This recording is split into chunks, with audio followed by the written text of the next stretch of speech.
Bakso. Sejarah mengenai makanan bakso dimulai dari tanda kasih sayang dan bakti seorang anak kepada sang ibu pada masa dinasti Ming. Pada masa itu hiduplah seorang anak bernama Mengbo yang tinggal bersama ibunya di Fuzhou, Cina. Mengbo sangat ingin memasakkan makanan kesukaan ibunya, yakni daging. Tapi karena usia sang ibu yang sudah renta, giginya pun tak mampu lagi untuk menggigit dan mengunyah daging. Hal inilah yang membuat Mengbo berpikir dan membuat sebuah inovasi. Mengbo teringat dengan mochi yang terbuat dari ketan dan ditumbuk sampai halus. Dari situlah Mengbo mencoba untuk menumbuk daging tersebut hingga halus, kemudian dibentuk bulat dan dimasak dengan kuah kaldu. Karena dikenal dengan kelezatannya, resep Mengbo langsung tersebar luas hingga ke penjuru kota. Dari sinilah yang menjadikan bakso sebagai makanan favorit masyarakat Cina dan terus berkembang hingga ke Nusantara. Berawal dari kasih sayang anak kepada sang ibu, terciptalah sejarah bakso sayang ibu. Dalam bahasa Hokkien, bakso artinya daging babi giling. Namun karena di Indonesia mayoritas penduduknya Muslim, maka bakso umumnya dibuat dari daging sapi, ayam, udang, maupun ikan. Perkembangan bakso di Indonesia tidak hanya terpengaruh dari Cina, tapi juga dari bangsa Belanda. Belanda dan beberapa negara Eropa punya makanan sejenis dengan bakso, yakni meatball. Makanan ini biasanya disajikan bersama dengan mie dan saus kental dan pasta. Di Indonesia sendiri, bakso juga punya banyak varian, mulai dari bakso Malang, bakso Solo, hingga bakso Wonogiri. Yang paling populer dan punya ciri khas tersendiri adalah bakso Malang, yang terdiri dari mie kuning, bakso, tahu, siomay, dan juga pangsit goreng.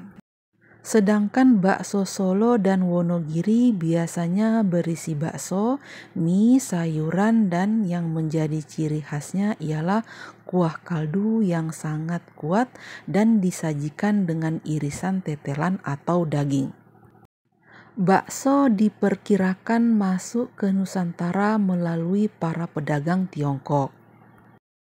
Bakso berkembang hingga ke seluruh penjuru karena rasanya yang nikmat sesuai dengan lidah Nusantara.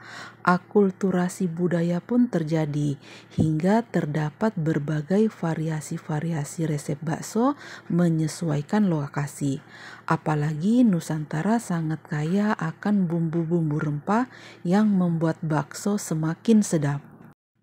Boleh dibilang bakso adalah wujud keberagaman kultural Indonesia karena melalui menu ini terjadi percampuran budaya yang beraneka ragam. Alih-alih diterima begitu saja oleh masyarakat Indonesia, bakso mengalami penyempurnaan dari segi komposisi dan bumbu. Kini hampir di setiap tempat di Indonesia pasti terdapat penjual bakso dengan menu yang khas.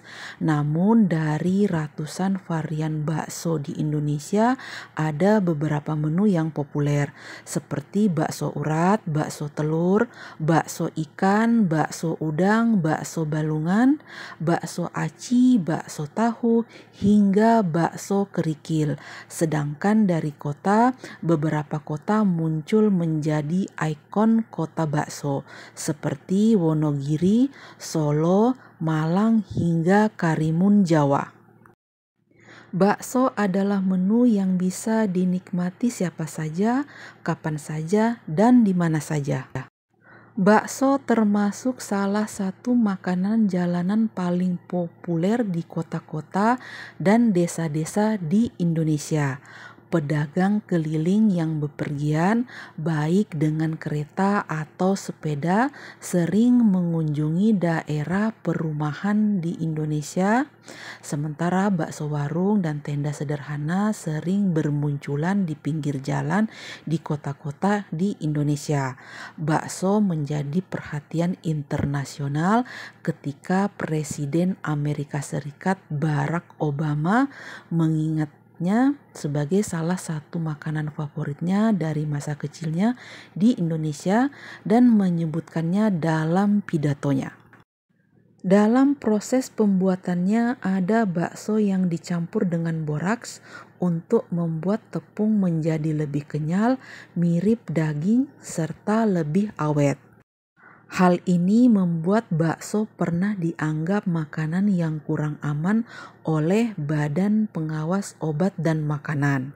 Badan Pengawas Obat dan Makanan mengingatkan bahwa mengonsumsi makanan berkadar boraks tinggi selama kurun 5-10 tahun dapat meningkatkan resiko kanker hati. Maka bakso yang dijual di berbagai pasar tradisional dan pasar swalayan diwajibkan bebas boraks. Karena bakso terbuat dari daging, maka sebaiknya bakso disimpan dalam kondisi beku sebelum direbus untuk dikonsumsi. Karena alasan itulah di supermarket bakso dijual dalam kondisi beku untuk menjaga temperatur agar bakso dapat terjaga kualitasnya dan tidak tercemar bakteri. Bakso mengandung lemak yang bermanfaat sebagai penyimpan energi dan tenaga. Lemak yang terdapat dalam daging bakso berfungsi sebagai sumber energi yang padat bagi tubuh manusia. Selain itu, lemak juga berfungsi bagi tubuh manusia untuk membuat rasa kenyang yang lebih lama. Sebagian besar bakso terbuat dari daging sapi yang digiling terlebih dahulu dan dicetak menjadi bulatan bola-bola daging. Daging mengandung berbagai aneka gizi penting yang berfungsi sebagai pertumbuhan tubuh dan otak. Beberapa dokter pun menganjurkan untuk mengkonsumsi daging 3-4 kali seminggu karena daging mengandung banyak sekali gizi, protein, vitamin, dan zat besi.